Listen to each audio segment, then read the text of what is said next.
1,000 a month. 1,000 a month, that means my salary is 10,000. But there is no salary.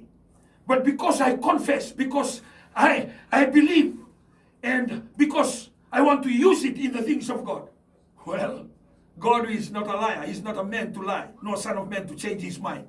When you walk according to his word, he will fulfill it. 21. Leaders who does not attend certain meetings. You decide, oh, this meeting here I will go, this meeting here I will not go. Whether in the church or whether in the secular world, whether you work for AFL or work with ATS or work with Fiji Air or with electricity or with telecom. When your boss say you must attend, you must attend. In the church, we are very selective. Hallelujah. That is a sign. If you don't know today, that's a sign. And if the Bible is telling us when you are faithful with the little things, then you will be given the authority to look after plenty things. According to the word of Jesus. Di na nga nakalalay ko nag-iles mo lewa na kaya bunga. So weekend sa nga rosarti ko na mo lewa na kaya bunga. Iko sinindi na tumandanga na tinandolong ko. Iko sinindi na tumandanga na 24 hours ko rin a day. Do you spend 1 hour with God? Do you spend reading a chapter of Proverbs or the book of Psalm? Or you spend a time just reading a book of John? Maybe just one chapter, or maybe just a story. 22. A person who approves of someone who makes wrong decision. Oh, hallelujah. When people make wrong decision, we approve. We want to defend them. No. We hate sin, but we love the sinner. 23. Leaders who are not prepared to do things that they did not choose to do. You don't want to do this, but you are told to do that. That is the test of your loyalty. Hallelujah. And that's why a lot of people, disciples included, even in the time of Paul and Silas, when they come, they want to do what they want to do. And that is a sign of disloyalty. And the ministry will not be effective or influential.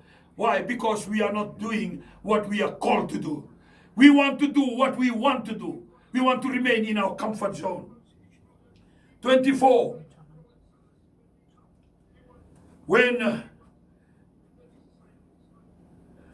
the Bible says the leader who poisons you about others, they gossip, they tell you about other people on the negative side.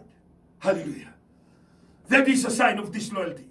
And churches, church leaders, Christians that we are listening today, hallelujah. Are we the one that we poisoning the social media against one another, against the leadership, against other church, against other taltala, against a man that achieve well? That is a sign that you have disloyal spirit. 25. A leader who is not prepared to be birthed into the philosophy, standard, and vision. You don't want to change the way that you think. You don't want to change the style of your thinking. Your line of thoughts, you don't want to change. You want to remain as you are. You don't want to be corrected or rebirthed into another philosophy or another mindset. 26. A leader who manipulates his way into leadership without serving his way. You just want to go to the top. That is the sign of those that they want the position. They want the fame. They are just looking at them.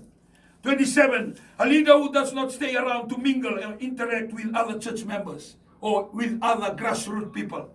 Baka sini ang abiko, baka ko sini roro biko, mo lokso mo biti ko sumumay, mo bimaliway keira. Hallelujah. Natamata, kenda bingaray watikira.